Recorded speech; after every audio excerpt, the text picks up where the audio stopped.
Hola amigos tucumanos, tengan ustedes muy buenos días. Esto es Hola Salud Tucumán, la forma fácil de entender la medicina. ¿Y por qué le llamamos así? Porque es muy frecuente que mucha gente quiera aprender sobre medicina, pero que no tenga la posibilidad de entender los temas en forma fácil. La forma más fácil en que aquí se los vamos a brindar y en que usted lo va a entender. Esto es Hola Salud Tucumán. Bienvenidos y comenzamos.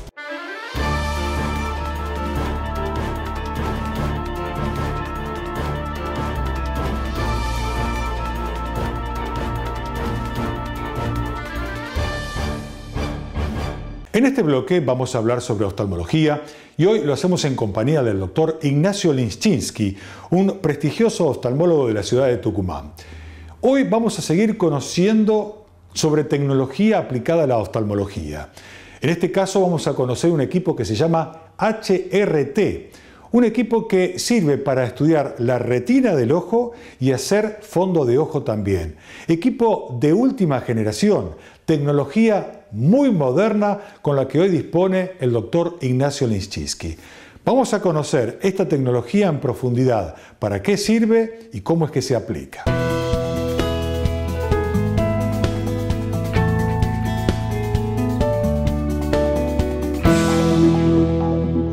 Estos dos equipos que tenemos acá, este es el equipo de HRT y esta es una cámara fotográfica de alta definición que nos permite sacar fotografías tanto del fondo de ojo como del nervio óptico, fundamentalmente. Estos dos equipos los utilizamos mucho cuando estamos estudiando un paciente con glaucoma. Nos permite saber el tamaño del nervio óptico, nos permite saber si en los sectores que va a hacer el análisis ya ha perdido fibras nerviosas o no en cada uno de estos sectores.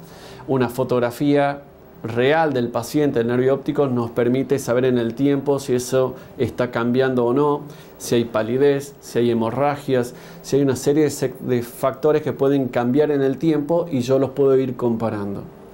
Todo paciente que tiene una enfermedad crónica es muy importante el tener estudios en donde yo pueda saber si esa enfermedad está controlada o no con el tratamiento que estoy haciendo. La forma de saber si eso estoy controlado o no, aparte de estudios que voy a hacer con la lámpara hendidura, con la agudeza visual, con los lentes que le voy a dar al paciente, los tengo que hacer con estudios en donde yo pueda tener un estudio real que yo pueda evaluar, que yo pueda dárselo al paciente, que el paciente puede ir inclusive a otro colega a hacer una interconsulta de lo mismo, de lo que yo le estoy indicando, le estoy haciendo o el diagnóstico que le estoy dando.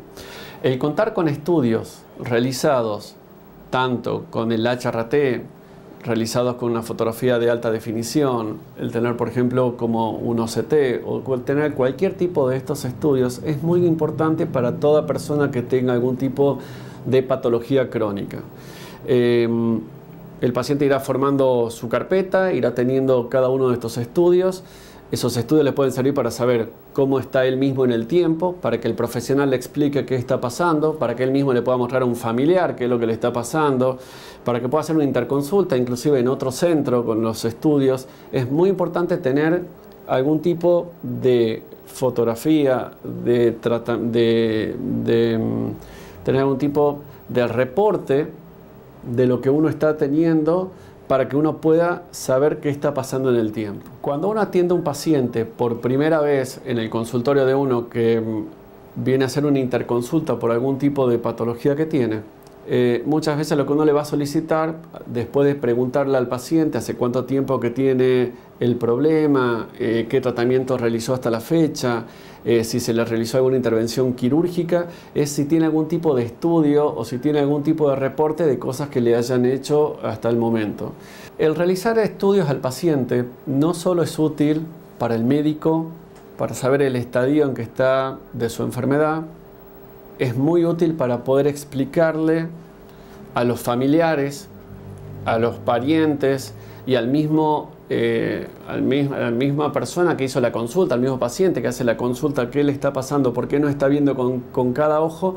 Y gracias a toda esta tecnología con la que uno cuenta hoy por hoy, puede mostrar la patología que tiene en la mácula, explicarle qué es la mácula, que es el lugar con el que va a ver en el centro, explicarle que tiene un problema en el nervio óptico, que el nervio óptico es el que lleva toda la información hacia el cerebro, explicarle por qué es que un ojo está perdiendo visión cuando uno ve un estudio y luego realiza otro estudio posterior a ese y puede hacer una comparación de uno con el otro. De esa forma uno sabe que está haciendo las cosas en forma correcta, que está ayudándolo al paciente en forma correcta y que puede seguir la evolución de esa enfermedad y saber que está estable.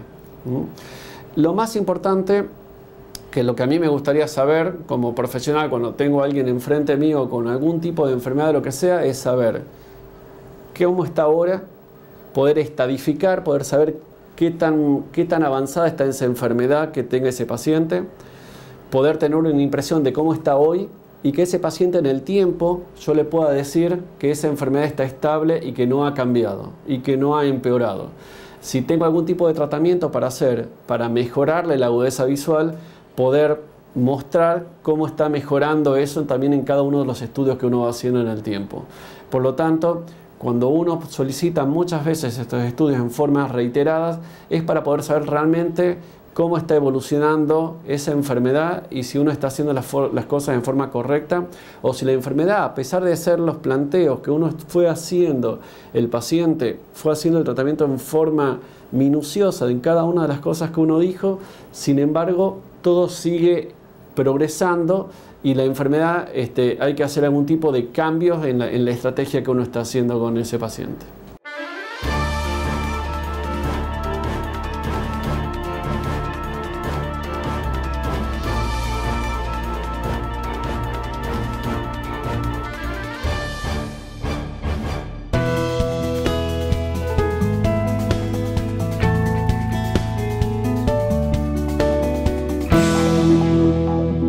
Vamos a ingresar a partir de este momento en lo que es el mundo de los análisis bioquímicos. Hay un laboratorio en la ciudad de Tucumán que se llama Laboratorio Bioquímico Presti. Es un laboratorio muy reconocido con muchísimos años de experiencia, con tecnología de avanzada y de última generación que tienen incorporado allí, donde le ofrecen a sus pacientes análisis bioquímicos con altísima calidad.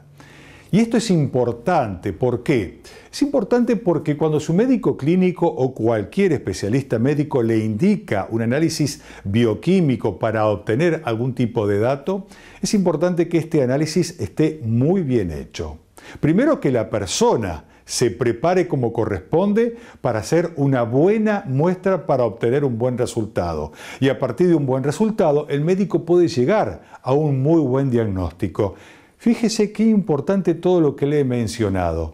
Cuán importante es cada uno de estos pasos para que el médico tenga buenos datos bioquímicos para realizar un buen diagnóstico. Vamos a conocer hoy lo que es el Laboratorio Bioquímico Presti junto a la doctora Silvia Álvarez de Presti, y ella justamente nos cuenta cómo es que tiene que prepararse un paciente para los distintos tipos de muestras. Contar qué debe hacer el paciente cuando está por ir a un laboratorio de análisis clínico, cómo se tiene que preparar, qué condiciones debe cumplir para que lleguemos a tener un resultado de calidad. El paciente puede tener muestra para sacarse una muestra de sangre, una muestra de orina, puede llevar materia fecal, puede ser cualquier tipo de muestra. Necesita siempre una indicación previa del bioquímico. El bioquímico en nuestro laboratorio está capacitado para darle todas las indicaciones que necesite el paciente.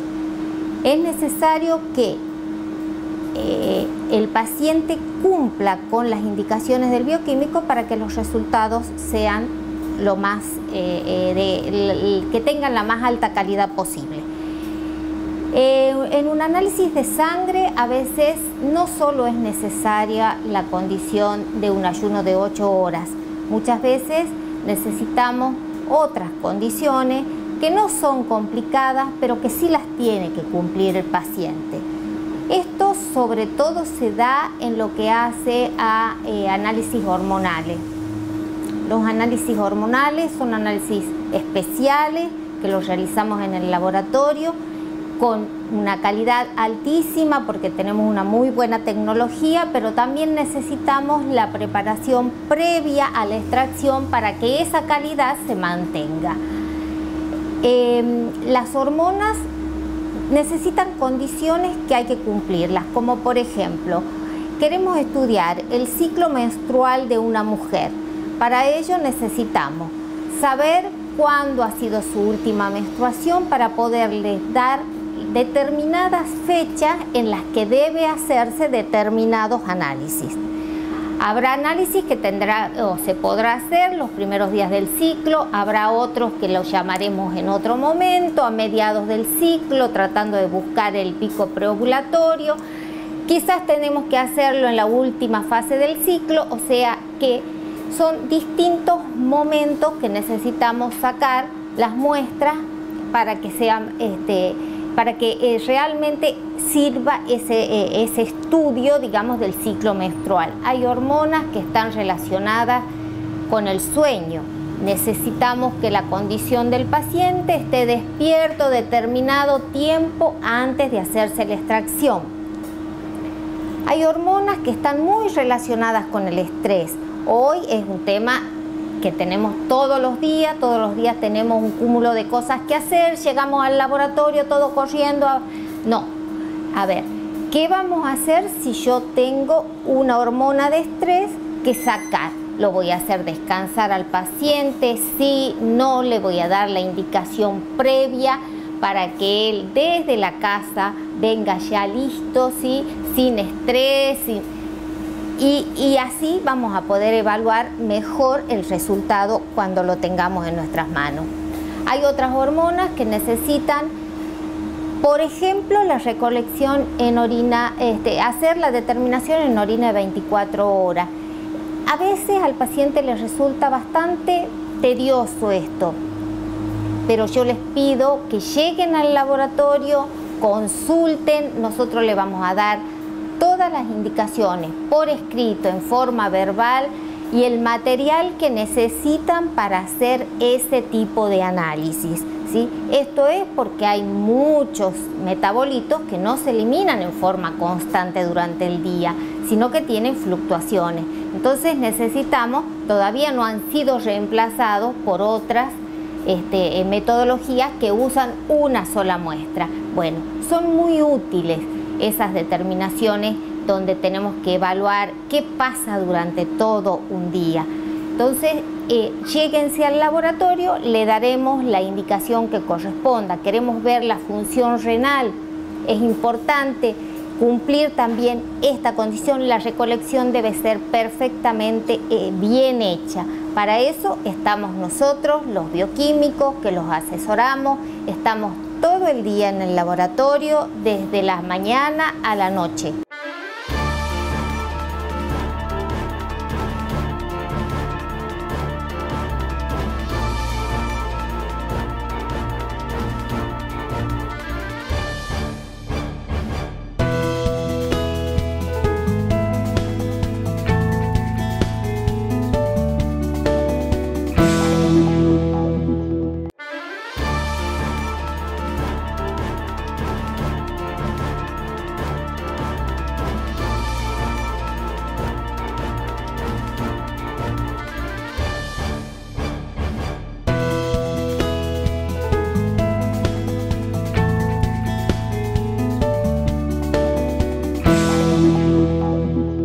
En este segmento vamos a hablar sobre medicina estética y hoy estamos en compañía de una excelentísima profesional. Es la doctora María Eugenia Neme Sheikh, que trabaja en la ciudad de Tucumán, tiene muy buena formación profesional como médica estética, y hoy nos habla sobre un tema verdaderamente muy interesante. Tiene que ver con la flacidez de la cara. Muchas veces, hombres y mujeres, con los pasos de los años, comienzan a verse que parte de la cara comienza a caerse, comienza a aflojarse. Entre ellos, por ejemplo, aparece la papada. Hoy hay tratamientos sin cirugía que son muy efectivos al respecto y que, tratado por una muy buena profesional con buenos conocimientos, llegan a buen término. Muy buenos son los resultados que se obtienen. Hoy la doctora María Eugenia Nemetschek nos habla sobre esto y cuál es el tratamiento más adecuado.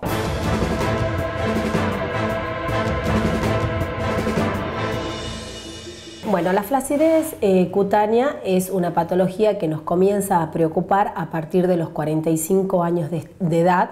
Es un problema estético y se debe básicamente que a partir de esa edad comienza a haber una reducción en la producción de las fibras de colágeno y elastina, que son las fibras que le dan la consistencia firme a nuestra piel. Existen varios factores en los cuales influyen en esta aceleración del envejecimiento cutáneo, que pueden ser el exceso de tabaco, que producen alteraciones a nivel de la circulación, también la exposición inadecuada al sol, hay factores genéticos y una alimentación inadecuada.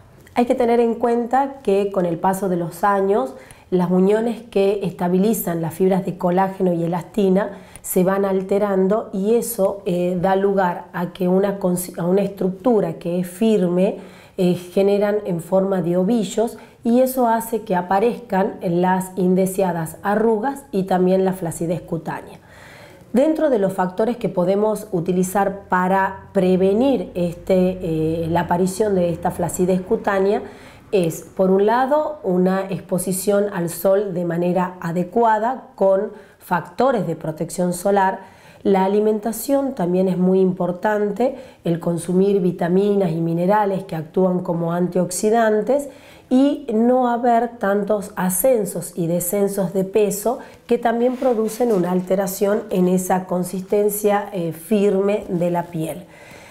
Pero dentro de lo que sería la medicina estética tenemos una serie de tratamientos en los cuales nos pueden ayudar y favorecer a que no se produzca de manera acelerada esa flacidez cutánea, entre los cuales tenemos, por ejemplo, la radiofrecuencia facial, tenemos también el plasma rico en plaqueta, el ultrasonido focalizado de alta intensidad, que es una de las últimas tecnologías que han aparecido en la medicina estética, y también la reposición de la consistencia de tejido mediante el implante o la utilización de sustancias como es el ácido hialurónico para reponer en áreas donde se ha perdido no solamente esa unión de las fibras de colágeno, sino también hubo una reabsorción de lo que es el tejido graso. La radiofrecuencia focalizado, la radiofrecuencia facial, consiste que por medio del calentamiento produce una contracción de las fibras de colágeno y eso genera una tensión.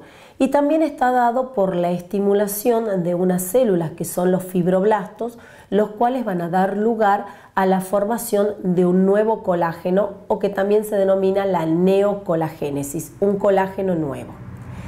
El plasma rico en plaquetas es un material autólogo, el cual se obtiene del propio paciente y también contiene lo que serían los factores de crecimiento que van a dar lugar a la formación de lo que es el colágeno, fibras de elastina y también a la formación de ácido hialurónico, dando como lugar a mejorar la calidad interna de la piel. El ultrasonido focalizado es una tecnología, una de las últimas tecnologías que han aparecido en la medicina estética, que trabaja en los 3 niveles de la piel, en la capa externa que es la epidermis, en la dermis y en el tejido celular subcutáneo, que también por medio de un calentamiento produce esa producción y esa contracción de las fibras de colágeno por medio de un proceso de cicatrización, de lesión, y eso produce una retracción de la piel.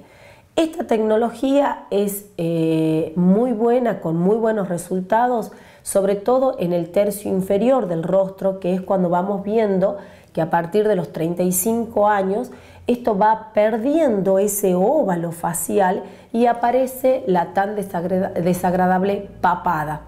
Luego está lo que se denomina el lifting no quirúrgico, que es la aplicación de sustancias reabsorbibles como es el ácido hialurónico en puntos específicos que son los que se describen como los códigos de Di Maio, en los cuales reposicionan la grasa que se va perdiendo.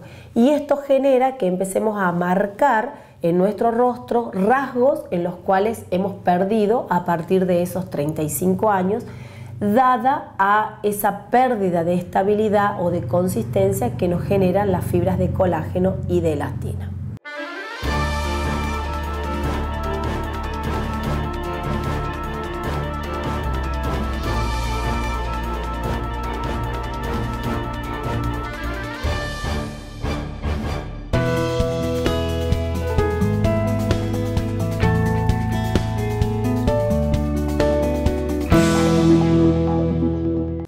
En este segmento vamos a hablar sobre un tema verdaderamente muy interesante, implantes mamarios. Un tema que seguramente usted ya lo habrá escuchado nombrar en distintos medios de comunicación, llámese televisión, radio, periódicos, pero hoy lo vamos a encarar de otra forma. Vamos a ver concretamente quiénes son los pacientes que necesitan verdaderamente de un implante mamario. No es para todas las mujeres, aunque algunas mujeres quisieran colocárselo. Acá es importante la introducción del médico especialista, del médico cirujano plástico, quien les va a decir si verdaderamente necesitan de un implante mamario, cuál es el tamaño más adecuado y cuál es la forma más adecuada para cada uno de los pacientes. Hoy estamos en compañía del doctor Oscar Montoto, es un joven profesional de la ciudad de Tucumán, está trabajando muy bien, tiene consultorios privados muy lindos en la ciudad de Tucumán y que quiero que hoy ustedes conozcan. El doctor Oscar Montoto se refiere en esta primera parte, en esta primera incursión, sobre los implantes mamarios.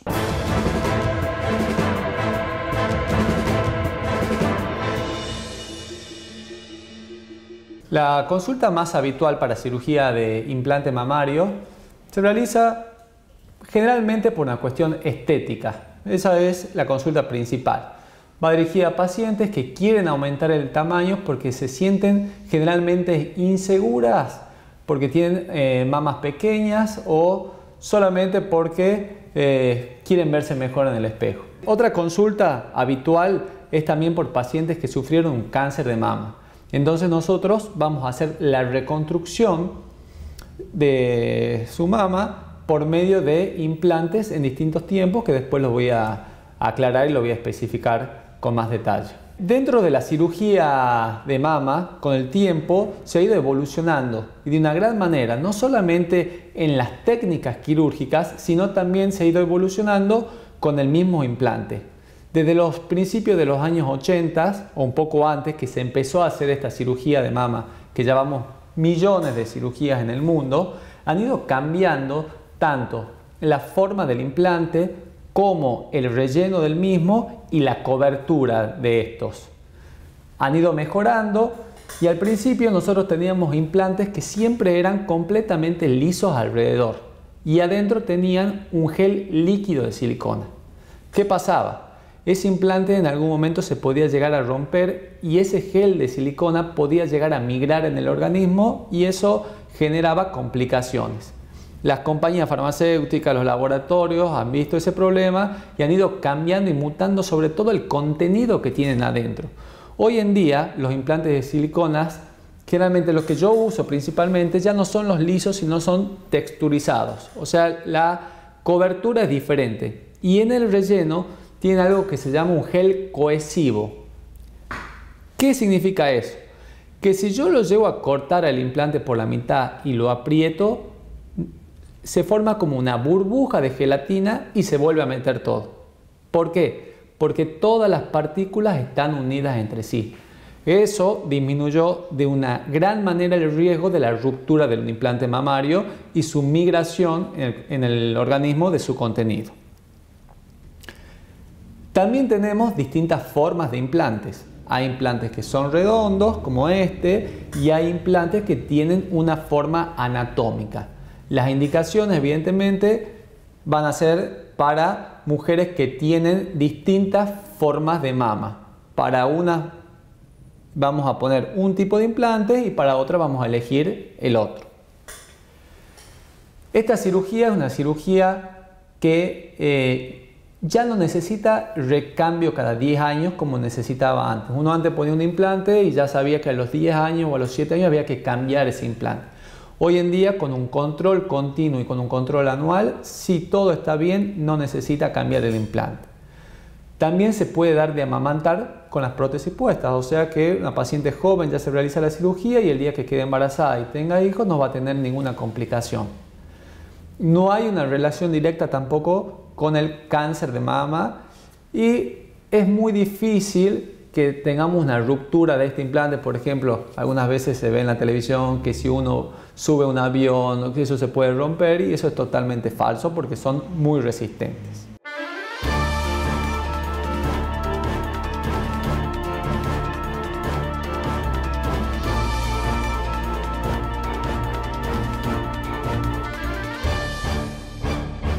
Amigos de Tucumán, hasta aquí hemos llegado en una nueva entrega de Hola Salud Tucumán.